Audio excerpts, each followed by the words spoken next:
Hello বন্ধুরা, welcome back to my channel flavours by Shubhra. আজকে আমি তৈরি করব রাজমা মশলা।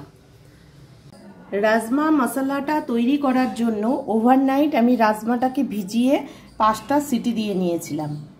এই যে এরম সেদ্ধ হয়েছে, একদম নরম হয়ে গেছে।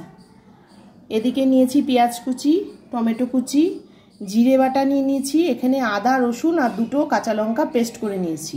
এদিকে সম্বারের জন্য গোটা জিরে আর সব রকম গরম মশলা, লবঙ্গ, দারচিনি সবই দেওয়া আছে। কড়াইতে 1 চামচ মতো সাদা তেল দিয়ে এবার বড় 1 চামচ আমি বাটার দিয়ে দিলাম। তেল আর বাটারটাকে ভালো করে গরম করে নেব।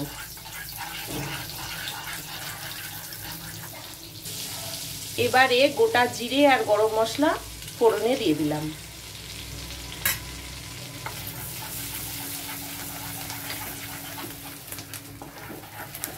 বাটারে যেই সম্বারটা দিলাম সঙ্গে সঙ্গে একটা সুন্দর স্মেল বেরিয়ে গেল।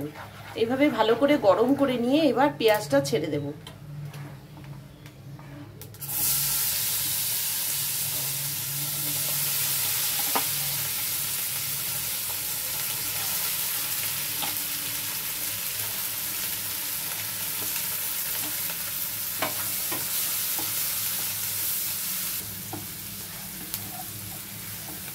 এর সাথেই আমি টমেটো কুচিটাও দিয়ে দিচ্ছি।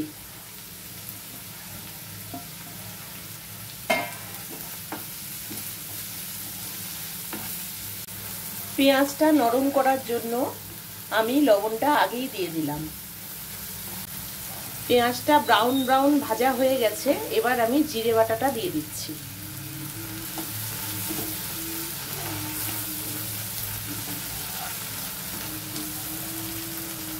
আদা রসুনের পেস্টটাও দিয়ে দিলাম।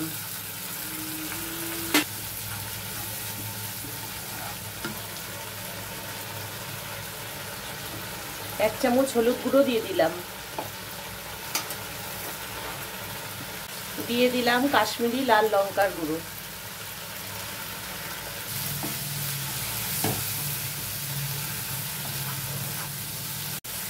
এবার মশলাটা 2-3 মিনিট ভালো করে কষিয়ে নিতে হবে। যতক্ষণ না মশলা থেকে তেল ছাড়ছে ততক্ষণ মশলাটা কষাতে হবে।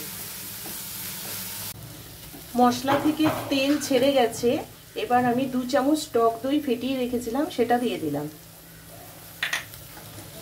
এটা দিয়ে আবারও কিছুক্ষণ কষে নেব, তারপর রাজমাটা দিয়ে দেব।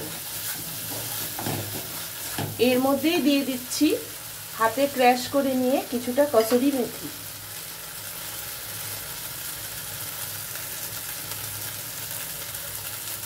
আর টকটাকে ব্যালেন্স করার জন্য 1 চামচ মিষ্টি দিয়ে দিচ্ছি।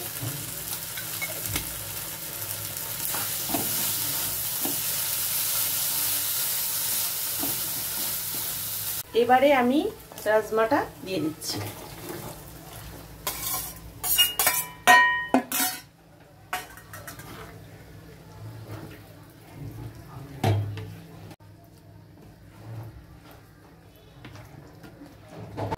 রাজমাটা রেডি হয়ে গেছে।